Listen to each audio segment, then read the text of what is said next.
Yaponiyada bir yilda bir marta yengil sanoat alpinistlari aktyorlik qilishadi. Bu ikkita oyna tozalovchilar tugab borayotgan hamda yangi boshlanayotgan yil ramziga aylangan qo'y bilan maymun obrazini yaratishdi.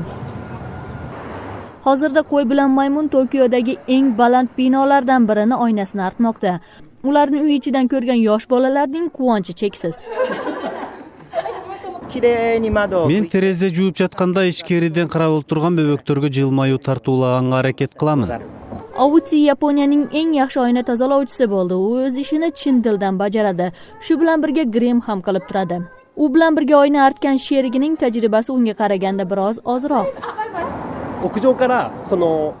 Бул кийимдер менен тамдан дубалга секирип түшүү бир аз кыйын жана коркунучтуу болду.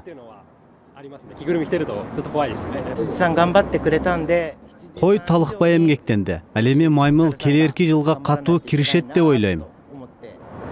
Yangi yilni nishonlash Osiyo davlatlari ichida Yaponiya o'lkasi bayramni g'arbiy yo'nalishda nishonlaydi. Ular yangi yilni oy kalendari bilan emas, Gregorian yilnomasiga qarab bayram qilishadi.